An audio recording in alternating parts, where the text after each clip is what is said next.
बड़े दुख का समाचार है। बहुत ही अत्यंत क्षोभ हुआ है आज कि आज कुंभ को प्रशासनिक व्यवस्थाओं के द्वारा कलंकित होना पड़ा है। पिछले स्नान के बाद भी हम सब अखाड़े वालों ने पूरे प्रशासन को सचेत किया था और प्रशासन जब ये आंकड़ा देख रहा है कि 50 करोड़ आने वाले हैं, 40 करोड़ आने वाले हैं, जब प्रशासन का ये अनुमान था तो उसको सेना के हवाले कुंभ को क्यों नहीं किया गया, यहां प्रश्न विचारणीय है। मैं उत्तर प्रदेश के चीफ सेक्रेटरी और उत्तर प्रदेश के जो डीजीपी लाइन ऑर्डर हैं, जो डीजीपी हैं, मैं इन लोगों को व्यक्तिगत हमेशा कहता रहा कि आप सेना को बुलवाइए और सेना को ये कुंभ हवाले कीजिए, क्योंकि इतनी जनता आने के बाद ये पुलिस प्रशासन के बस का काम नहीं है। और उसका परिणाम है कि आज हमारे ऐसे ऐसे श्रद्धालु, किसी के बाप का बेटा चला गया है,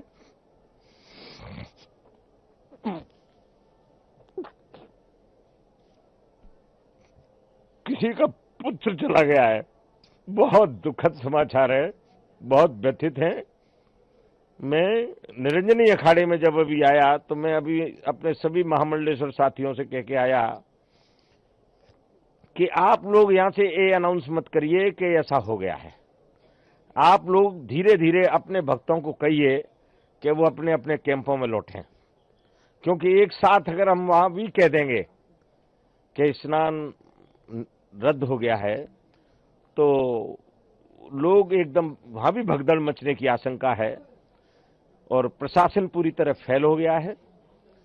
निकम्मा प्रशासन, सिर्फ तुष्टीकरण की नीति में ये प्रशासन लगा रहा कि कोई भी वीआईपी आए सिर्फ उसकी सेवा में लगा रहा। मैंने देखा कि जो भी वीआईपी यहां आया सिर्फ प्रशासन उसकी जी हजूरी में लगा रहा। इसके अलावा इस प्रशासन को इस कुंभ से कोई मतलब नहीं था, किसी भी व्यवस्था से कोई मतलब नहीं था। और जब 25 बार हम सारे अखाड़े मिलकर कह रहे थे कि सेना के हवाले इस कुंभ को कर दीजिए, हमारे देश में सेवाभावी लोगों की कमी नहीं है, अगर ये सेना के हवाले कुंभ हो जाता तो मुझे नहीं लगता कि इतना बड़ा हादसा होता। बहुत दुख है, बहुत दुख है, बहुत दुख है। अखाड़ों ने क्या निर्णय लिया? देखिए, अखाड़े तो जो प्रशासन व्यवस्था कहती है उसके अनुकूल चलते हैं।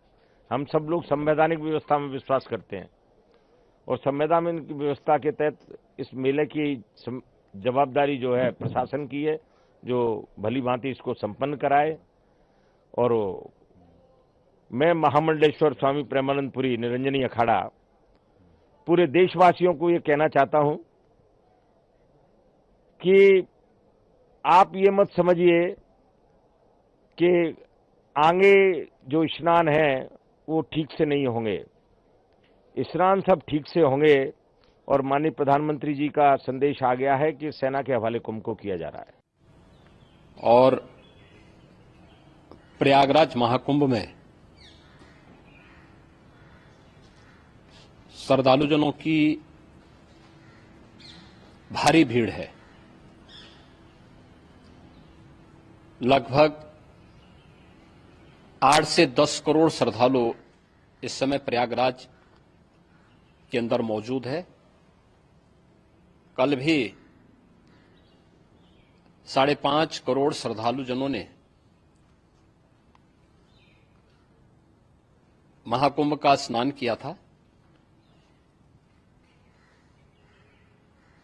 ये जो भारी दबाव श्रद्धालुजनों के कारण और श्रद्धालुओं के संगम नोच पर जाने के कारण वहां पर एक बना हुआ है, लेकिन पूरा प्रशासन मौके पे वहां मौजूद है। रात्रि को 1 से 2 बजे के बीच में अखाड़ा मार्ग पर, जहां पे अखाड़ों के अमृत स्नान के दृश्य से बैरिकेड्स भी किए गए थे, तो बैरिकेड्स को फांद करके आने में कुछ श्रद्धालु गंभीर रूप से घायल हुए हैं। उन्हें तत्काल हॉस्पिटल में पहुंचा करके उपचार आदि की व्यवस्था उनके लिए की गई है। उनमें से कुछ श्रद्धालु गंभीर रूप से घायल हैं। लगातार प्रशासन स्थानीय स्तर पर श्रद्धालुओं की सकुशल स्नान कराने की रीत से रात्रि को कल सायंकाल 6:30-7 बजे से ही मौनी अमावस्या का मुहूर्त प्रारंभ होने के बाद से ही लगातार लगा हुआ है। प्रयागराज में महाकुंभ में श्रद्धालु जनों के सकुशल स्नान करने, अमृत स्नान के लिए देश भर से आए हुए श्रद्धालु जनों की व्यवस्था के लिए, उनके कुशल क्षेम के लिए आदरणीय प्रधानमंत्री जी का प्रातःकाल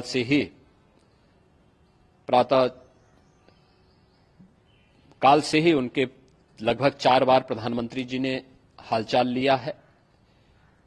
माननीय गृह मंत्री जी ने, माननीय राष्ट्रीय अध्यक्ष भारतीय जनता पार्टी श्री जेपी नड्डा जी ने,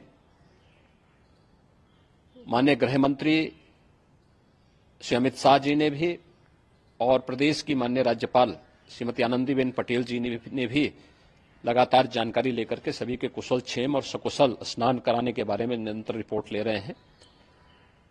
हम लोगों की प्रातःकाल से ही श्रद्धालुजन जो भी आए हैं वे स्नान कर सकें, इसके लिए यहां पे उच्च स्तरीय बैठक भी चल रही है, जिसमें मुख्य सचिव भी हैं, डीजीपी हैं, प्रमुख सचिव गृह हैं, मुख्यमंत्री कार्यालय के अपर मुख्य सचिव के साथ एडीजी लॉ एंड ऑर्डर के साथ साथ अन्य वरिष्ठ अधिकारीगण मौजूद हैं।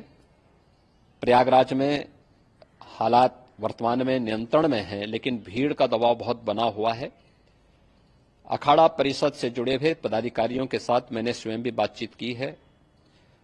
आचार्य महामंडलेश्वरों से भी, पूज्य संतों के साथ भी मेरी बातचीत हुई है और पूज्य संतों ने बड़ी ही विनम्रता के साथ इस बात को कहा है कि नहीं, श्रद्धालु जन पहले स्नान करेंगे और फिर जब उनका दबाव कुछ कम होगा और वे सकुशल वहां से निकल जाएंगे, तब हम लोग स्नान करने के लिए संगम की तरफ जाएंगे।